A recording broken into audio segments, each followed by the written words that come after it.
গ্রামে একটি প্রচলিত কথা আছে, কার্তিক মাসে ছোট বাচ্চাদের কোথাও নিয়ে যাওয়া উচিত না, লোকজনের সন্দেহ করা উচিত না, এতে ক্ষতি হতে পারে, কারণ তখন হিন্দুদের পূজা হয়, তাই জিন ভূতের প্রভাব বাড়ে। এটি বিশ্বাস করা গুনাহ কি না, এটা কি শিরক?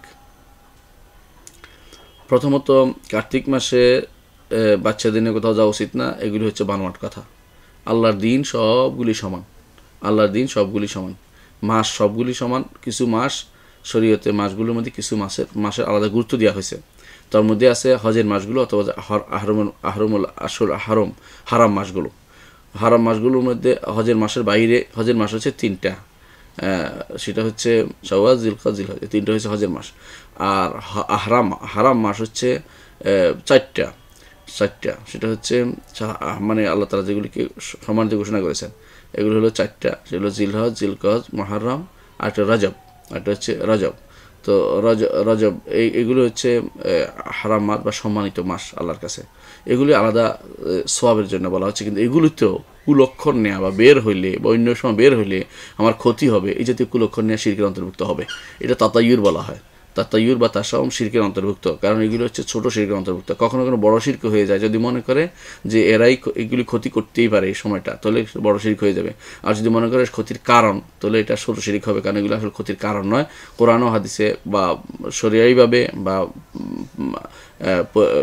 জাগতিকভাবে কোনোভাবে সেটা ক্ষতির কারণ নয়। সুতরাং কার্তিক মাসে বাচ্চাদের নিয়ে কোথাও যাওয়া উচিত নয়, এটা মিথ্যা কথা, এবং এগুলি শিরকের উপকরণ এবং ছোট শিরক হয়ে যাবে যদি বিশ্বাস করে, অথবা বড় শিরক হয়ে যাবে যদি মনে করে যে কার্তিক মাসে ক্ষতি করে, তাহলে বড় শিরক হয়ে যাবে। এরপর বলেছেন লোকজনের সাথে সন্ধ্যা করা উচিত না, এটার অর্থ বুঝে আসে নাই শব্দটা।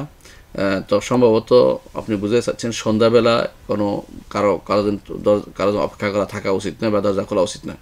এটা কিন্তু হাদিসে আসছে, রাসূলুল্লাহ সাল্লাল্লাহু আলাইহি হাদিসে আসছে যে কোনো সময়, এটা শুধু কার্তিক মাস নয়, যে কোনো সময় সন্ধ্যাবেলা দরজা বন্ধ করতে বলেছেন রাসূলুল্লাহ সাল্লাল্লাহু আলাইহি ওয়াসাল্লাম, কারণ এই সময় শয়তানরা প্রসারিত হয়। শয়তান বলতে এখানে জিনদের যাদের কথা আপনি বলছেন, এরাই জিনদের প্রভাবিত, এরা দুনিয়ার সব জায়গায় ছড়িয়ে পড়ে এবং তারা ঘরে ঢুকে যেতে পারে, এই জন্য বাচ্চাদের উপর আসর করতে পারে, প্রভাব ফেলতে পারে। এই জন্য যে কোনো সময়, শুধু কার্তিক মাস নয়, যে কোনো সময় সন্ধ্যাবেলায় বাচ্চাদেরকে ঘর থেকে বের করবেন না, ঘরে রাখবেন। এটা রাসূলুল্লাহ সাল্লাল্লাহু আলাইহি ওয়াসাল্লাম হাদিস দ্বারা সাব্যস্ত হয়েছে। পরবর্তী আপনি বলেছেন যে হিন্দুদের পূজা হয় তাই জিন ভূতের প্রভাব বাড়ে। হিন্দুদের পূজা হয়, জিন ভূতের প্রভাব বাড়ে, এটা সারা বছরে হয়, যখন পূজা হয় তখনই হতে পারে, কোনো সমস্যা না। জিনরা ওই পূজাটা জিনরাই নিয়ে থাকে সাধারণত। খারাপ জিন যেগুলো শয়তান, খারাপ জিনগুলিকে শয়তান বলা হয়, এরাই শুধুমাত্র এরাই পূজাটা পায়। কারণ প্রত্যেকটি হাদিসে আছে, প্রত্যেকটি যাদের পূজা করা হয়, যেগুলি দেবী বা মূর্তি বা ভাস্কর্য, এগুলো প্রত্যেকটির সাথে শয়তান আছে। এগুলো কখনো কখনো অলৌকিক কিছু দেখায়, কারণ শয়তানগুলো সেগুলো দেখায় তখন। তো তার কোনো কিছু হতে দেখলে কোনো এই সমস্ত পূজা পার্বণে বা কোনো দ্বারা মূর্তি দ্বারা বুঝবেন যে শয়তান সেটা করিয়েছে এবং তাদেরকে বিভ্রান্ত করার জন্য শয়তান এগুলি বিভ্রান্ত করেই থাকে। তাহলে এদের প্রভাব বাড়ে, তো কোনো সন্দেহ নেই, কিন্তু কার্তিক মাসেই বাড়বে, অন্য সময় বাড়বে না, কথাটা এরকম না। তো আপনার জন্য উচিত নয় ওই সমস্ত পূজা পার্বণে যাওয়া বা ওই সমস্ত পূজার কাছে যাওয়া, কিন্তু এগুলির কারণে সবসময় কার্তিক মাস পুরোটাই আপনার শয়তান বাড়তে থাকবে বা কার্তিক মাসের সন্ধ্যাবেলা শুধু বাড়বে, কথাটা এরকম না। এমনি যে কোনো সময় সন্ধ্যাবেলায় শয়তান প্রসারিত হয়, এটা হাদিস দ্বারা সাব্যস্ত হয়েছে। সেভাবে আপনি আপনার বাচ্চাদেরকে হেফাজত করবেন, নিজেরা সাবধানে থাকবেন এবং দরজা বন্ধ রাখবেন, যাতে করে শয়তান প্রসারিত হতে না পারে, এবং সকাল বিকালের দোয়াগুলো পড়বেন যাতে করে ক্ষতি হতে না পারে। কিন্তু এর কারণে কার্তিক মাসে যদি মনে করেন, তাহলে সেটা আবার শিরক হয়ে যাবে, কারণ এই জাতীয় গুনাহ তখন কার্তিক মাসের সাথে সম্পৃক্ত করেছেন। এই জাতীয় কোনো একটি সময় বা কোনো একটি মাস বা কোনো একটি বছর বা কোনো একটি জিনিসকে যদি কেউ বিনা কারণে যদি কোনো কুলক্ষণে মনে করে, সেটা শিরকের অন্তর্ভুক্ত হয়ে যায়। আশা করি বুঝতে পারছেন যে আপনার এটা ভয়াবহ একটি আকীদা, এটা গ্রামে হয়তো প্রচলিত আছে, এটা যেন আমাদের মধ্যে না থাকে, এটা আমরা অনুরোধ জানাবো।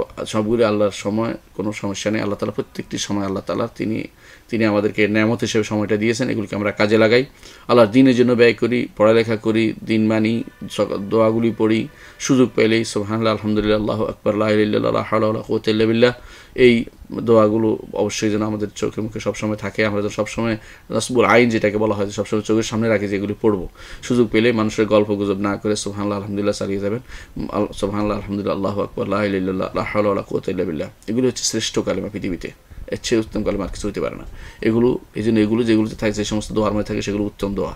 এই জন্য এগুলো যখনই আপনি সুযোগ পাবেন পড়বেন, গাড়িতে বসে পড়বেন, যখন হাঁটবেন পড়বেন। আমার কাছে ভালো লাগে এক ব্যক্তি জিজ্ঞাসা করা হয়েছিল আমাদের এক ওস্তাদের মধ্যে যে তোমার অফিস থেকে তোমার বাসা কতটুকু দূর? তো বলছে অফিস থেকে আমার বাসা যদি গাড়ি জাম লাগে তো 300 তসবি, আর যদি জাম না থাকে তো 100 তসবি। ও তসবি কত দিকে হিসাব করতেছে, সে কত তসবি পড়তে পারে এতটুকু দূর হিসাব করতেছে, তার হিসাবটা তসবি দিয়ে সে দূরত্বটা ভুলে গেছে, তার কারণ তার তসবি গণে। তো একজন মানুষ যখন সময়টা পায় তখন তার উচিত গাড়িতে বসে বা কোনো যানবাহনে বসে তার সময় উচিত প্রত্যেকটা সময় সে আল্লাহ তালার তসবি, আল্লাহ তালার জিকির এগুলোর মধ্যে ব্যয় করা। সময়টা যেন গিবতে বা বেহুদা কাজে গানে সময় নষ্ট না করে একটু খেয়াল রাখা উচিত। তো এই যে তো যেটা বললাম যে আপনার কোনো কালকে বা কোনো সময়কে গালি দেয়া এটা জাহিলিয়াতের অন্তর্ভুক্ত। রাসূলুল্লাহ সাল্লাল্লাহু আলাইহি ওয়াসাল্লাম বা গালি নয় শুধু এবং খারাপ ধারণা করা কুলক্ষণ এটাও জাহিলিয়াত কাজের অন্তর্ভুক্ত, এগুলি কারণে শিরক হয়। রাসূলুল্লাহ সাল্লাল্লাহু আলাইহি ওয়াসাল্লাম বলেছেন লা তাসুবুদ দাহর আনা দাহর উকাল্লিবুল লাইলা ওয়ান নাহার, তোমরা সময়কে গালি দিও না, সময় হচ্ছে আমি সময় মানে হচ্ছে তিনি আবার বলে দিয়েছেন তিনি উকাল্লিবুল লাইলা ওয়ান নাহার, রাত দিন তিনি পরিবর্তন করেন। তো সময়কে খারাপ ধারণা করলে, সময় কুলক্ষণ নিলে আল্লাহকে আল্লাহ সম্পর্কে খারাপ ধারণা করা হয়, কারণ তিনি সেটা পরিবর্তন করেন, তিনি সেটা রাত দিন করেন। রাত দিনের কোনো অংশে আপনার আল্লাহ সম্পর্কে মানে কোনো খারাপ কিছু হয় এমন কিছু বলা উচিত নয়। হ্যাঁ, যে সময়ে শয়তান প্রসার লাভ করে সেই সময় আপনাকে নিজেকে সাবধান থাকতে আল্লাহ এবং তার রাসূল নির্দেশনা দিয়েছেন, সেটাই করবেন।